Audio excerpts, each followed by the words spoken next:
എല്ലാവർക്കും നമസ്കാരം. നമ്മൾ കുറേ നാളുകളായി ഇങ്ങനെ ഒരു വിഷയം ചർച്ച ചെയ്തിട്ട് ഇപ്പോൾ കേരളത്തിന്റെ എല്ലാ ഭാഗത്തും എല്ലാവരും തന്നെ വളരെ ആകാംക്ഷയോടെ കാത്തിരിക്കുന്ന ഒരു കാര്യമാണ് ആയുഷ്മാൻ ഭാരതിന്റെ 70 വയസ്സിന് മുകളിൽ പ്രായമുള്ളവർക്ക് വേണ്ടിയുള്ള ഇൻഷുറൻസ് പദ്ധതി. പ്രധാനമന്ത്രി ആ പദ്ധതി പ്രഖ്യാപിച്ചപ്പോൾ മുതൽ നമ്മുടെ അക്ഷയ കേന്ദ്രങ്ങളിലും കോമൺ സർവീസ് സെന്ററുകളിലും നല്ല തിരക്കാണ്. എങ്ങനെയാണ് അപ്ലൈ ചെയ്യുന്നത്, എങ്ങനെയാണ് കാർഡ് കിട്ടുന്നത്, ഈ കാർഡ് കൊടുത്താൽ ആശുപത്രികളിൽ നിന്ന് സൗജന്യ ചികിത്സ ലഭിക്കുമോ, ഇത്തരം കാര്യങ്ങളെക്കുറിച്ച് ധാരാളം അന്വേഷണങ്ങൾ വരുന്നുണ്ട്.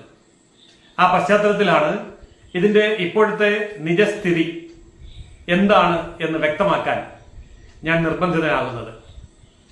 നമുക്ക് എല്ലാവർക്കും അറിയാവുന്നതുപോലെ പ്രധാനമന്ത്രി